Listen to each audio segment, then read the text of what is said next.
Hola, ¿qué tal? Bienvenidos nuevamente a Toluca de mis amores, crónica e historia. Yo soy Alma Bernal y bueno, el día de hoy estamos en un lugar maravilloso y tenemos a una súper invitada que nos va a hablar de el templo de Nuestra Señora de los Ángeles Huichila, que es mejor conocida como la iglesia de Huichila.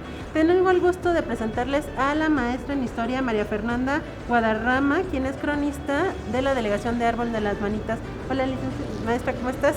Hola Alma, muy bien, muchas gracias, bienvenidos aquí al barrio de Huichila, desde su corazón, el mero corazón del barrio que es el templo de Nuestra Señora de los Ángeles. Que sean bienvenidos todos. Muchas gracias. Oye maestra, bueno, Fer, ¿por qué se llama Huichila? Muy buena pregunta, Alma, y yo creo que para todos los espectadores, porque es una palabra en náhuatl y mal dicha, porque todos lo conocen como Huichila, sin embargo es Huitzila, que viene del náhuatl lugar de colibríes. Yo creo que en esa época la fauna atraía a muchos colibríes y cuando los nahuas asignaban nombres, ponían siempre en alto la fauna, la flora o los cerros, los montes, siempre ponían ese nombre dedicado a lo que más había, lo que más abundaba. Entonces yo creo que en esa época lo que más abundaban eran los colibríes, que decidieron ponerle Huitzilan a este lugar. Muy interesante. Y bueno, entonces Huitzilan o Huitzila. Pues la gente le dice de cariño Huichila, es Huitzilan. Huitzila. ¿En Huitzila son los colibríes? Huitzi quiere decir colibrí o Huitzitzilin, colibricitos. Ah, ya. Y el sufijo de lan quiere decir lugar de colibrí. Muy bien. Oye, y por ejemplo, ¿qué originó la presencia de los mexicas en este barrio? Bueno, Alma, y es una pregunta que desde que el hombre, los españoles llegaron, primero vieron qué era lo que estaba pasando y todas las crónicas han relatado acerca de la historia de Huichilán y tiene una historia muy curiosa, Alma, porque la primer conquista que tiene el Valle de Matlacinco, o sea, el Valle de Toluca, la primer conquista que tiene es de los mexicas o tenochcas. En esa época el rey Axayácatl domina la mayor parte de lo que hoy conocemos como México, sobre todo la parte sur, inclusive llega hasta Guatemala, Belice, y el rey Axayácatl somete a muchos pueblos, entre ellos el Valle de Matlacinco o Tolocan, como lo conocemos a nuestra querida Toluca, y parte de esa conquista, porque los nahuas estaban aliados al mar con otros pueblos, en la Triple Alianza. ¿Con qué? Bueno, recordemos un poquito, ¿qué te parece si platicamos estando en el contexto, quiénes eran los tres, o la Triple Alianza, los tres pueblos que estaban unidos para gobernar todo esto, ¿no? Eran Texcoco, Tlacopan, lo que hoy conocemos como Tacubaya, y México Tenochtitlan, ¿no? Porque también había dos Méxicos, ¿no? México Tenochtitlan y México Tlatelolco. Entonces, ellos tres se iban repartiendo el gobierno por años. Es en el gobierno Tenochca con Axayácatl que se va a dominar la mayor parte de Mesoamérica. Pero no nada más la Triple Alianza era la que sometía, también estaban aliados con otros pueblos como los de Xochimilco, los de Azcapotzalco, ¿qué otros pueblos? Los de Tlatelolco también entraron ahí a la dominación.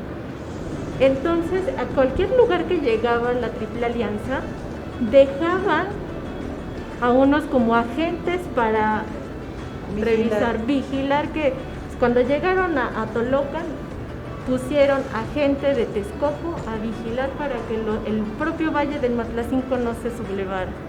Entonces, Huichila, Alma, junto con Cuaucinco, que ahora lo conocemos como San Juan Chiquito, va a estar fundado, o sea, no era Matlacinca. Ah, ¿no? O sea, llegan los texcocanos a fundar este pueblo de Entonces, Huichila. ¿este pueblo a quién pertenecía, Fer? A la Triple Alianza. A la Triple Alianza como tal, o sea, ellos no existía nada antes hasta que llegaron ellos. No, quizás era terreno Matlacinca, pero cuando llega los tenochcas asignan a gente de Texcoco para fundar este pueblo, junto con Cuauhcinco.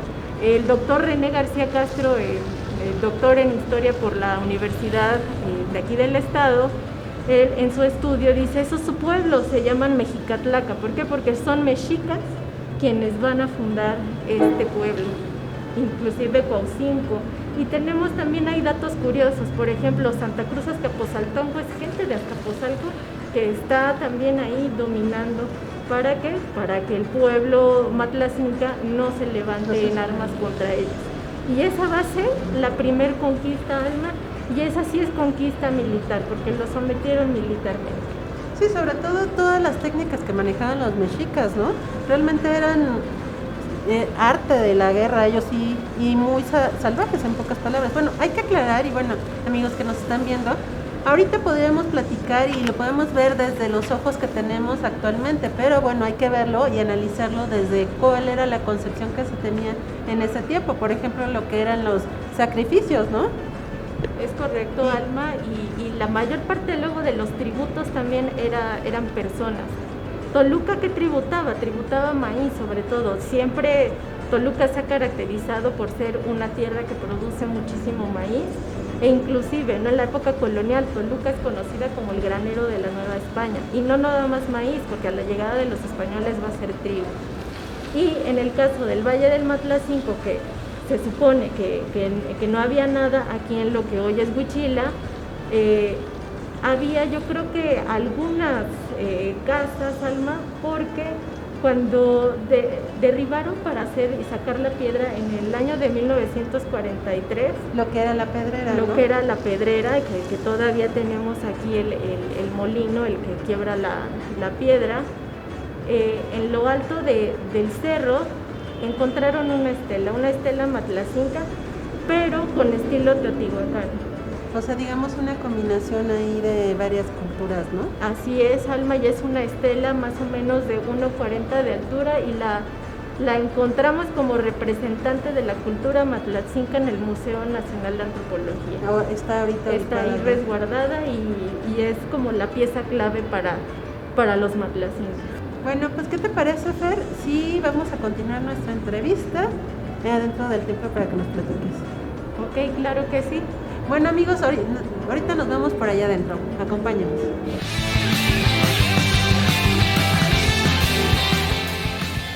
Y ya regresamos, amigos, pues ya qué bueno que nos acompañaron aquí adentro del templo. Por cierto, está increíble. Estaba platicando aquí con la maestra Fer acerca de cómo son los acabados, todavía como sin mucho acabado muy tradicional que se tenía, ¿no? Vemos incluso la piedra. ¿Esta piedra es original? Sí, Alma. Lo que hacía falta lo fueron rellenando con ladrillo rojo. O sea, es de las iglesias, Alma, más viejitas, por así decirlo, en la ciudad de Toluca. Una pregunta, ¿por qué siempre le ponen ladrillo rojo? Ahorita que lo mencionas, ¿sabes? Bueno, el ladrillo rojo es para que las piedras que se fueron desgastando, bueno, ahorita es el ladrillo rojo como el que conocemos actualmente. En esa época, como ves, era pura piedra pegada con una pasta que se hace con cal, baba de nopal y piedritas, ¿no? que ya están rematando. O sea, muchas si quitaran esta pasta blanca, el templo sería solo piedra. Ah, ya. Entonces, digamos, le pusieron un recubrimiento, algo así, le van poniendo un recubrimiento. Así es. Oye, ¿y más o menos de qué año estamos hablando de que la construyeron, más o menos, que lo construyeron el templo? Aproximadamente después de 1650. Pues digamos que es una de las primeras aquí en Toluca, ¿no? Es correcto, y o sea, el templo está edificado como en aquella época, es muy barroco, si alguien lo conoce va a decir, no tiene todo el gariboleado como lo es el arte churrigueresco, que es el nombre correcto, pero está edificado a forma de cruz latina. Tomamos aquí la cruz y aquí estamos en el corazón del templo, que es el altar. Así es. Bueno, obviamente para todos es conocido que en las iglesias siempre es con la cruz latina por el simbolismo que vamos a entregar al cuerpo de Cristo y todo esto, ¿no? Exacto, y sobre todo en esos años el barroco es la pieza clave es esa construcción. Es como muy clave. Inclusive, bueno, pues estamos viendo que me comentabas que hay una pintura, ¿no? Que es unas pinturas. Fíjense lo que es importante, amigos, que exista gente que nos explique, porque luego entramos así a lugares así de, está muy bonito, pero no sé. Nos estás explicando de una pintura muy antigua que está por acá, ¿no? Está viendo de la Virgen, de Los Ángeles. Eso es correcto, es la Virgen de Los Ángeles, y está a sus pies varios angelitos, y los angelitos tienen un espejo, que es lo que a veces en las letanías recitamos como espejo de justicia, y vemos ahí un angelito que está metiendo la mano, pero él la puede meter porque su almita, su concepción del angelito pues es pura, y él sí puede meterla. Quizás nosotros no. Es lo que me quedé pensando, ¿cuántos de nosotros pudiéramos meter la mano, no? Exacto. Y bueno, pues esta pintura, ¿qué es? ¿Óleo? ¿Será un óleo más o menos? Sí, son ¿verdad? óleos. Y sobre todo que aquí nos va a contar una historia muy, muy importante, porque este templo, cuando sucede la evangelización aquí en Toluca, es a cargo de los franciscanos. Entonces es toda la historia, toda la vida de San Francisco de Asís. En el primer cuadro tenemos cuando San Francisco está pidiendo perdón a Jesús y a su Madre María, y a su Madre María, ¿qué es lo que tienen las plantas? Pues son los angelitos. Y en el cuadro de acá ya es el después, ¿no? Ese es el antes y el después de la historia, ya cuando San Francisco recibe ese favor. Y si vemos en el primer cuadro, la cara de San Francisco es de piedad, de perdón, de humildad, y en el segundo cuadro, si de acá tú lo ves más clarito, está hincado también, pero ya su cara, su rostro es una actitud muy diferente. Ya como está agradecido y glorioso, ¿no? Exacto. Yo soy de la opinión que toda parroquia, todo templo, aparte de todo el sincretismo que guarda con las culturas mesoamericanas, y después con la llegada de los españoles, es como si uno fuera a un museo todos los días. La gente que va a los templos diario, yo creo que puede decir lo que se encuentra con arte, se encuentra con escultura, la arquitectura, y sobre todo siempre detrás una gran historia, como es la historia de la patrona, Nuestra Señora de Los Ángeles, la patrona del barrio,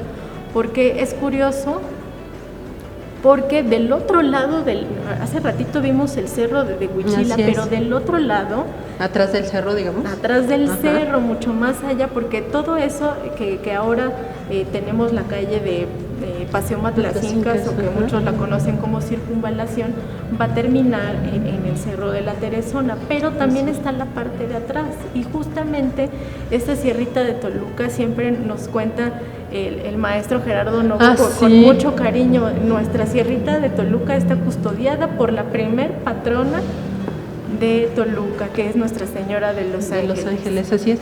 Bueno, pues ahí también vemos las leyendas también de las brujas. Ahí es donde se encuentran, se supone que puedes ver a las famosas brujas, ¿no? Que se vuelven unos círculos de fuego. Digo, es que al final de cuentas todo esto es todo lo que se cree, para que vean, amigos, que en Toluca hay muchísimo que ver, ¿o no, Fer? Porque bueno, es que luego fíjate que hay muchas cosas que luego platicamos de que, y bueno, he escuchado que dicen, es que en Toluca no hay nada, y hay infinidad de cosas. Por ejemplo, estamos ahorita platicando aquí, ¿no? Del templo. Claro que sí, y sobre todo esa parte, ese después de lo prehispánico, y que estamos ya con el contacto español, y qué es lo que van a dejar, porque este templo, Alma, si tú viste la fachada, su arco tiene una presencia muy fuerte, una presencia indígena muy fuerte. Así es. Está representado en piedra el símbolo del Nahui-Olin, de cambio. Es una flor, y hasta arriba tenemos unos angelitos pues con cara tosca, que podemos decir pues son de mano indígena, y todo el templo y la construcción pues corría a cargo de los indígenas. Que quizás, por ejemplo, los sacerdotes tal vez hablaban el español y dirigían la obra a personas que hablaban el náhuatl todavía. Entonces hay que darles a entender cómo la construcción y sobre todo ese proceso de evangelización que ha sido de los más ricos, porque Claro. inclusive, ¿no? Lo vimos hace unos días en un simposio de evangelización. Sí. Y vimos cómo ocupaban palabras del náhuatl, como el ladrillo, que es shante, para decir santa, y el dibujo de la flor de Malinali. Ahora este año no pusieron Malinalis, pero es una flor que sale en esta época, que parece zacate, que luego la encontramos en las carreteras, es malina. Malinali. O malinali. Entonces, para la catequesis ocuparon, no era con escrito, ocupaban dibujitos, entonces ponían el dibujo de un ladrillo y de un malinali para que dijera Shante Malina, o sea, Santa María. Oh, ya. ¿Y en qué idioma? En náhuatl. En náhuatl. Ah, y ok. son catecismos que han encontrado en otomí, en mazahua y sobre todo en náhuatl. Shante Maní. Shante Malina. Y ese Bueno, dibujo aquí nos así. vamos a también aprender un poco de algunas palabras, ¿no? Algún día vamos a dar un curso, que Fer nos dé un curso. Oye, bueno, y en la llegada de los españoles, ¿qué sucedió aquí? Bueno, aparte de que empezaron a construir aquí el templo, ¿qué más hubo? ¿Cómo fue la conquista religiosa? Porque como dijiste, esta sí fue una conquista religiosa. Porque bueno, mencionabas algo interesante acerca de que no fue una conquista violenta en todos lados. ¿Por qué lo mencionas, Fer? Porque a la llegada de los españoles creemos que todo fue militar, ¿no? Y no es así, solo en algunos pueblos, y se va a hacer muy característico con los mexicas. Eso sí fue una conquista cuerpo a cuerpo, militar, inclusive con los de Cholula también lo va a hacer así, pero con los tlaxcaltecas pues va a ser algo muy amistoso. Y ahorita una de las grandes investigaciones que en este año ha sobresalido mucho, pero me parece que es de hace 3 años, la de Michel Augic, se llama Conquistas de Buenas Palabras y Costumbres. Entonces va a ser como en muchos pueblos los españoles llegan muy amistosos, ¿no? O sea, y yo creo que los otros pueblos los recibieron así de, pues si estos conquistaron a los mexicas, Mejor les tenemos... Sí, porque incluso a final de cuentas, si nos podemos a ver, realmente los mexicas eran un pueblo muy aguerrido, realmente sí eran mucha violencia, ¿no? Bueno, ahora lo vemos así, pero por ejemplo, fíjate que hace poco estaba viendo un video de estos que pasan recreaciones de de lo que eran los sacrificios. Y me imagino, por ejemplo, todo esto del sincretismo que se fue haciendo entre lo católico, bueno, la religión, y sus ideas, ¿no? Por ejemplo, cómo cambiaban lo que era la carne que se comían y al cuerpo de Cristo, ¿no? Que al final de cuentas, o cómo tuvieron que ir juntando los santos con sus dioses, ¿no?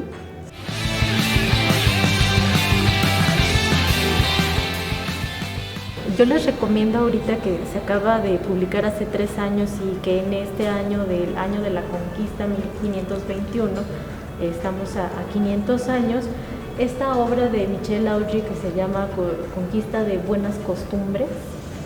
Se trata sobre la conquista española, pero en los pueblos de Mesoamérica, porque no en todos fue igual. Quizás militarmente pues sí respondieron unos pueblos, pero al final se sometieron. Pero en otros pueblos fue muy amistoso porque dijeron los pueblos, si ellos sometieron a los mexicas, entonces es un pueblo fuerte. Y nada más hubo quizás como ese cambio de mando. Creo que aquí hay un poco de fantasmas. Luego nos platicará Fer acerca de las leyendas, porque es cierto, sí sabes que, bueno, dicen por ahí que hay, dicen que hay más fantasmas en una iglesia que en los panteones, ¿no? Exacto, y más que en el atrio, era un cementerio. Hasta el año 1892, más o menos, se hace el cambio, porque inclusive hubo exhumación para pasar las tumbas hacia lo que hoy es el Panteón General. ¿El Panteón de la Soledad? El Panteón de la Soledad en el siglo XIX va a ser una de las normas, ¿no? Porque por sanidad, alma, y aparte teníamos algo atrás muy fuerte, ¿no? Unas leyes de reforma que venían con todo para quitarles bienes a la iglesia y administrar el Estado, ¿no? Se secularizó el Estado. Entonces, parte de ese proceso eran también los panteones, donde ahora el gobierno tenía que administrarlos, por lo tanto hubo ese digamos, exhumación, ese saqueo de cadáveres para ponerlos inclusive hasta en orden, ¿no?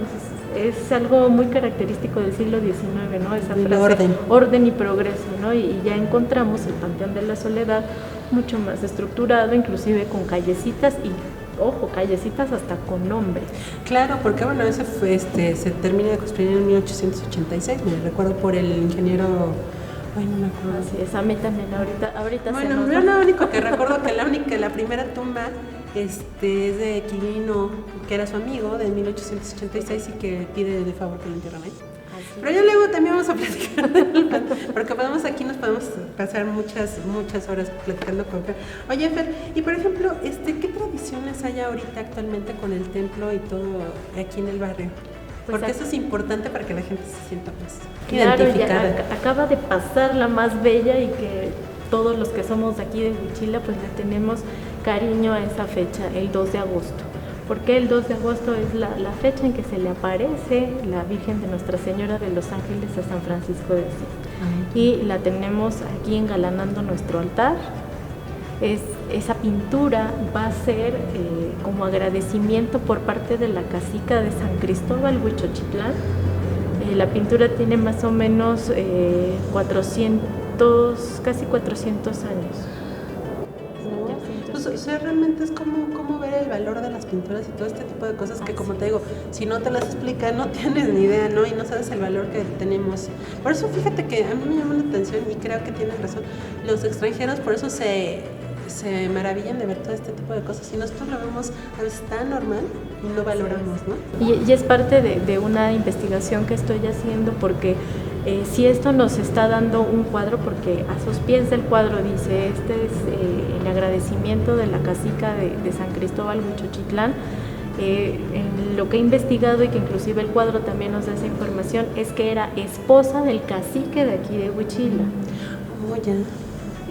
Entonces, ¿qué nos está diciendo? Pues que había alianzas entre estos pueblos, ¿no? Y también mando un saludo a la cronista de San Cristóbal Huichochitlán, nuestra amiga Erika Gómez, y que podemos enlazar estas historias, porque no nada más es la historia de un barrio, podemos estar contando quizás toda la historia de la ciudad y todos los usos y costumbres de la época, Alma, porque no nada más lo que nos está diciendo es un matrimonio, pero ojo, San Cristóbal es pueblo tomín. Oh, ya. Y aquí era un pueblo náhuatl. Entonces, o sea, fue así como que realmente muy fuerte porque eran dos pueblos diferentes en todo. Exacto, y posiblemente esa alianza matrimonial sirvió para algo. No sabemos si las fuentes nos puedan ayudar a descubrir para qué, pero parte de la hipótesis que tengo es que Toluca, su ayuntamiento, su cabildo indígena, no va a tener un alcalde, sino 3, en representación de nahuas, de matlatzincas y de pueblos otomís y mazahua. Interesantísimo, pues estas 3 lenguas, ¿no? Así y bueno, Fer, pues ya que se nos acaba el tiempo, pues ¿qué te gustaría comentarles y decirles que vengan, que conozcan la iglesia, que conozcan el barrio, que es maravilloso? Sí, bueno, es mi barrio y lo llevo en el corazón.